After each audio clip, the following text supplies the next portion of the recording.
Hey sports fans, this is Straight from the Basement with OMMY. I'm a sports fan who always said, if I never played a sport professionally, then I want to talk about it. I'm born and raised in New York City. Played organized basketball for several well-known teams in the mid-'70s and the early '80s, such as the legendary Home Cold Rucker Tournament, Melbank, Stone Gym and Riverside Church, LaGuardia House, and my all-time favorite, Each One Teach One. Having sports in my life at an early age always kept me out of trouble. If I wasn't playing basketball, I was either playing football or baseball. Hey sports fans, this is Straight from the Basement with OMMY, where my opinions, views, and facts will cover the hottest, the latest, and the past sports events. Welcome once again. I want to continue to thank everyone who has liked and subscribed to my podcast. And if this is the first time you're viewing it, please do the same. As always, before I even get into today's topic, yes, I got one hot topic to talk about. I'm talking about Kyrie Irving's running left-hander at the buzzer lifts Mavs over the Nuggets 107-105. Oh my God. No, I didn't see the game. I missed the game. I had things I had to do. Saw the highlights. People texted me. Oh, but when I saw the highlights, I said, you go, boy. Listen, to me, that was a long, far out, left-handed hook. That's what it was. I mean, Kareem Abdul-Jabbar wasn't shooting it from that far. You know what I'm saying? Kyrie with that left hand over the Joker was insane. I watched the highlight about a good 10 times. Smile each time, even more. I said, you go, boy. I said, my God. I don't know about y'all. I got the league pass. I watch my league pass nightly. I've been watching Kyrie the last 5 games. This is real talk. He's been on some Uncle Drew Rucker Park shit these last 5 games. I mean, listen, he's been but something else these last 5 games. This dude is ready for the playoffs, like tonight, like right now. He's ready for the playoffs. Not just that shot. I've been checking him, like I said, the last 5 games. I mean, the last 5 games for me, what he's been doing, oh my God, something else, something wicked. I mean, he's doing the damn thing. Listen, he's averaging 25 plus a game. 5 rebounds for a point guard a game is great. You know what I'm saying? Don't tell me he don't want it. 5.2 assists a game. 49.3 field goal average. Listen, he's ready. He's ready. Dallas is going to be a problem. You know what I'm saying? Dallas picked up the big man Gifford. Listen, they're going to be a problem. Luka's doing what he's doing. They're going to be a problem out in the West. I said in my show over a year ago, actually it's how the podcast started. It's not the reason why the podcast started, but it was the first show of the podcast.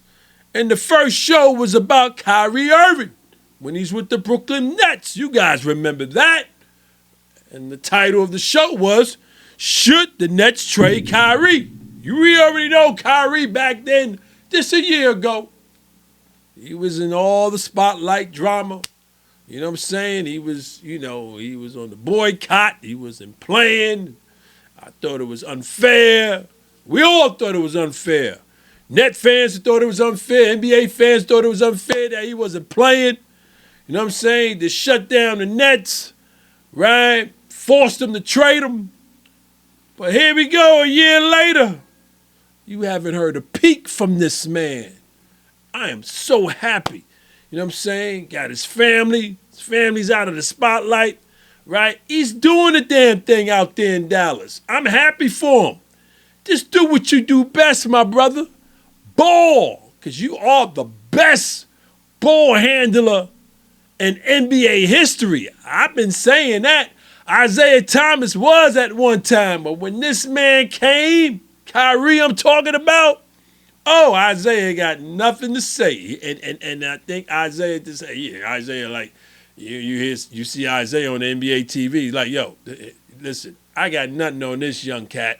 You know what I'm saying? I got nothing on this young cat. Kyrie, ball handling, no joke. We already know that, the best ever.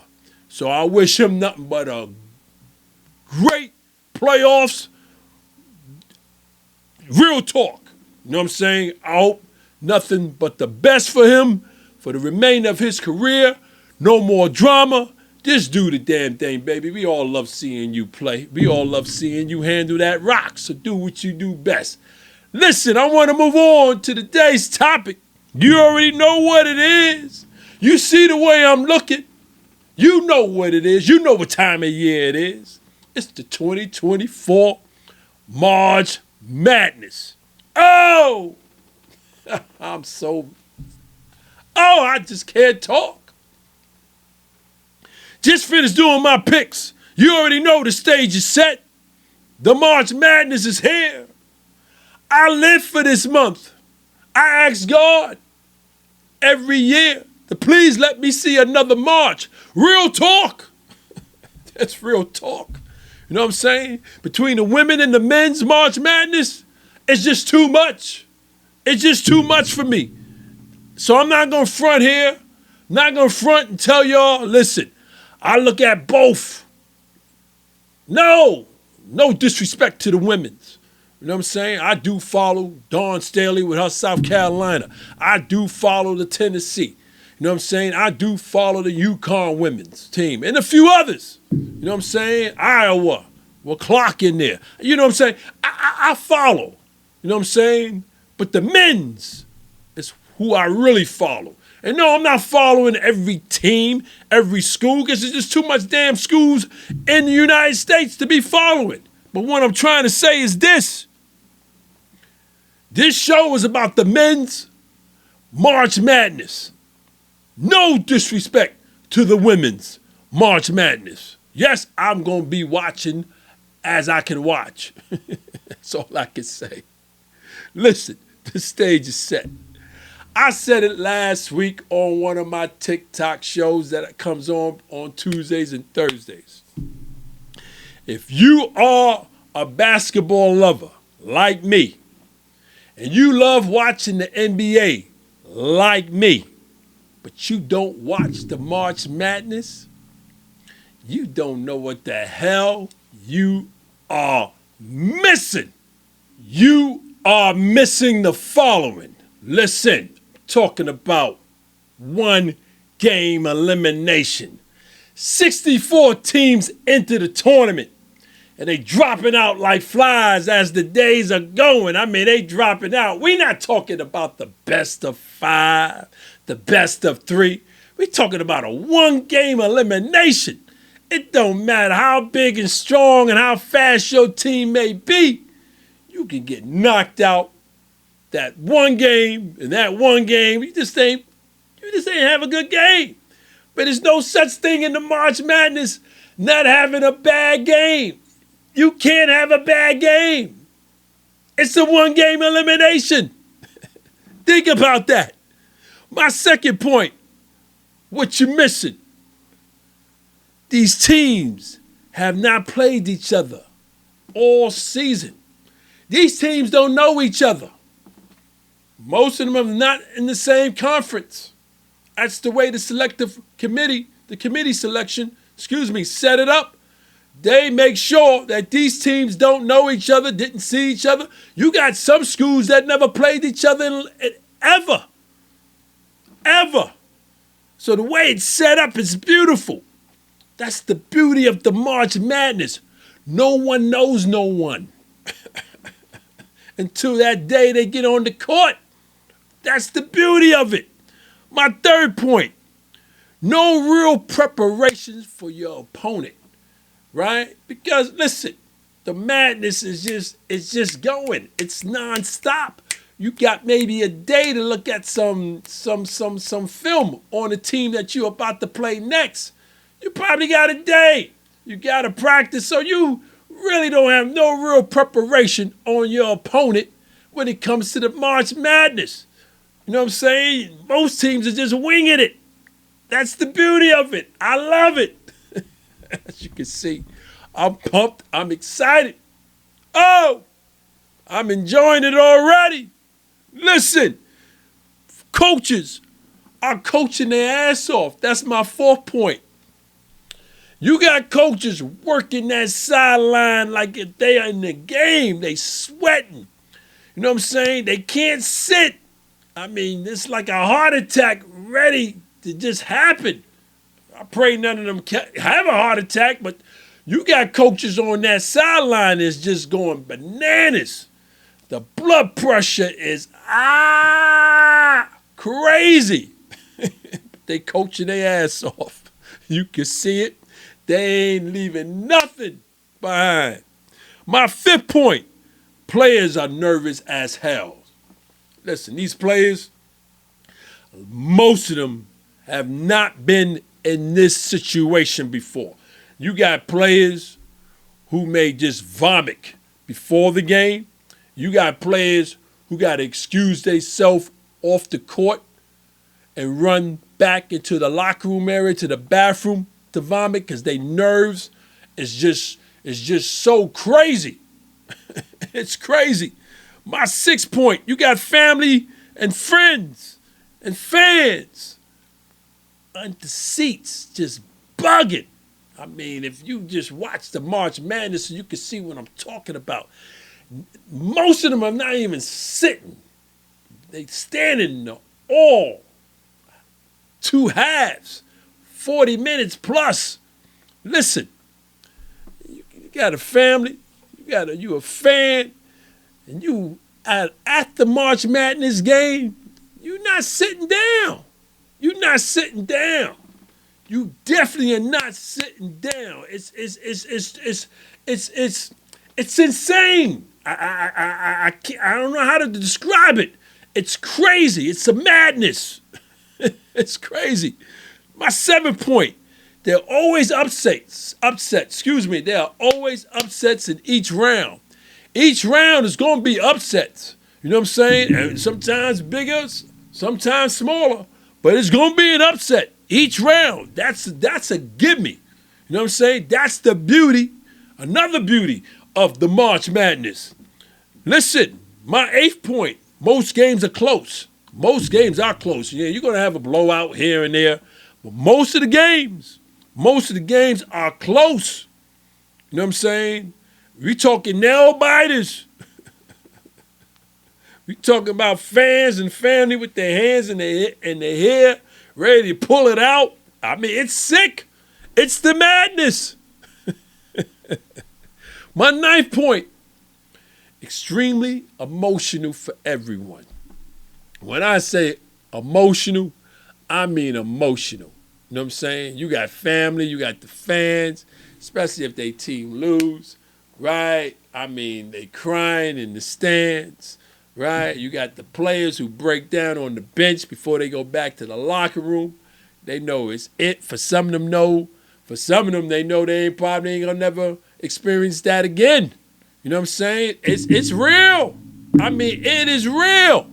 And then my last point, this is 3 weeks of madness. 3 weeks of madness. Think about it. 3 weeks of madness is on and popping now. Another reason why the madness is just so crazy. For people like me who put in pick sheets into a pool, you know what I'm saying? We got to do our homework. Got to buy the newspaper. You want to listen to this one on ESPN and this one here on TBS. You want to get everybody's thoughts and the way they think in each team is going to pan out, right? So you pulling resources and information from all over. You know what I'm saying? You're listening to this one. You're listening to that one. The madness will get you crazy. Listen, you're not focusing on anything else for these 3 weeks. These 3 weeks, you are not focusing, You know what I'm saying? And it's never been anyone who has inserted a pick, a sheet to win it all. No one has ever put in a perfect sheet. Ever. Ever. And I don't see it ever happening in my lifetime that anyone's going to put a perfect sheet in. It's just not going to happen. It's the madness. That's the beauty of it. You know what I'm saying? That is the beauty of it. Now, me, personally, I do good year after year. I may skip a year where I'm horrible with my picks. You know what I'm saying? But for the most part, throughout the years, I pretty do well. I do well. I do well. You know what I'm saying? Now, what's well? Well is, 3 out of 4 of your picks in the final 4. I'm doing well. That's doing well. You know what I'm saying? That's not every year. You know what I'm saying? On front, that's not every year. But I do well. I do very well. So here are my picks for the following rounds. And I want to start off with the Sweet 16. Listen, like I said earlier, I do my homework. You know what I'm saying? Some years I do good, some years I don't. But I do my homework. But I want to start off with the Sweet 16, and I want to start off with the South region. I got Houston going to the Sweet 16. I got my Duke going to the Sweet 16. NC State going to the Sweet 16. And I got those Gators, Florida, going to the Sweet 16. Now in the Midwest, I got Big Edie and the crew, Purdue, going to the Sweet 16. Yeah, I got a shocker. Woo, I got a shocker, rocker, shocker. McNeese. I got McNeese going to the Sweet 16. Who the hell is McNeese, you say? I don't know. Don't even know where they're at in the map. But I got them going to the Sweet 16. I got the Oregon Ducks going to the Sweet 16. I got Tennessee going to the Sweet 16. Moving on to the West region, I got the Tar Heels, North Carolina, going to the Sweet 16. St. Mary's, yeah, I got St. Mary's going to the Sweet 16. Yes, I got New Mexico going to the Sweet 16. And I got the Wildcats, Arizona, going to the Sweet 16. Moving up to the East, yeah, you know I got the champs. Come on, UConn. I got them going to the Sweet 16. Auburn going to the Sweet 16. BYU going to the Sweet 16. And I'm going to wrap it up with Iowa State going to the Sweet 16. Now I want to go back to the South region. Those Elite 8. Let me tell you something for those who don't know. When you get to the Elite 8, you talk about a madness. I can't even explain the level. It's sick. Because the thirst is to try to get to the Final 4. Elite 8 is insane. Bananas. I mean, you throw whatever words you want to throw in. But I got Houston going to the Elite 8. And NC State going to the Elite 8, coming out of that South region. Moving down to the Midwest. Yes, I got Purdue still surviving. Big Edie and the crew. And I got the Oregon Ducks going to the Elite 8. Moving to the West. Yes, I got Tar Heels still surviving, North Carolina. And I got Arizona in the Elite 8. Moving up to the East Coast. UConn champs still surviving. Yes, I got those Iowa State going to the Elite 8. Now, here's when things get a little real touchy. This is when you at your brackets This is when you at your second sheet and your third sheet and you looking and you saying, all right, this is Final Four time. Do I really believe this? Your doubts start popping in your mind. That's why you gotta have at least 2-3 sheets, because it's madness. That's all I can say. I'm not gonna say no other word. It's madness. Who I got going to the Final Four, you say? Yes, I got the Houston Cougars going to the Final Four. Yes, I got them playing Big Edie and the crew, Purdue. Now, if you guys remember, for those who know, right, they were supposed to match up last year, but it didn't happen, right? Then in the West, I got Arizona Wildcats going to the Final Four to play Iowa State out of the East, going to the Final Four. So those are my Final Four picks, y'all. Now, who do I have going to the championship to play each other? Yeah, I got them Cougars, man. I got Houston Cougars going at it against Iowa State. Yes. And yes, I got the Houston winning it all. This is my main sheet. I got the Cougars winning it all. Those are my picks from my main sheet. I got 3 sheets. Yeah, it changes, because it got to change. That's the madness about it. So I got 3 sheets, but this is my main sheet. No need to even get into my second and third sheet with you. This is the main sheet.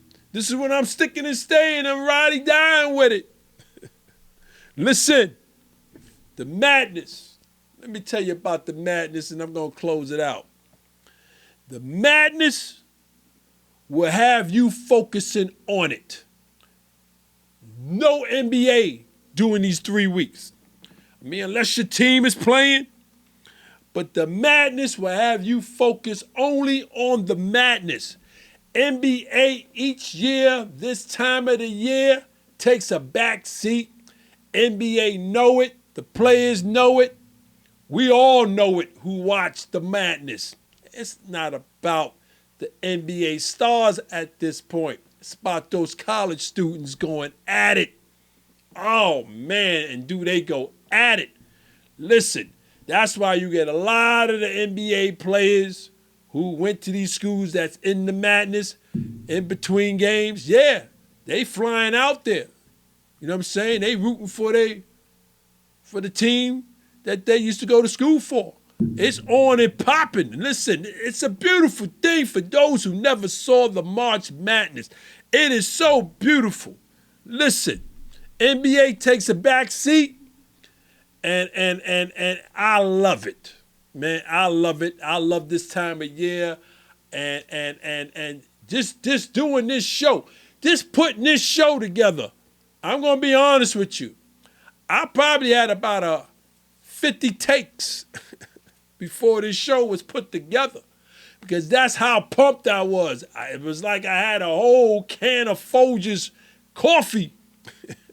I'm amped. Oh, I'm loving it already. The March Madness at its best, baby. When I say at its best, I mean at its best. For me, the madness never fails. I will enjoy each game. For every game that I watch, I'm locked. I'm loaded. I'm just going to enjoy it. The games is on. It's popping. We in the first round. Listen, the bars are packed. You know what I'm saying?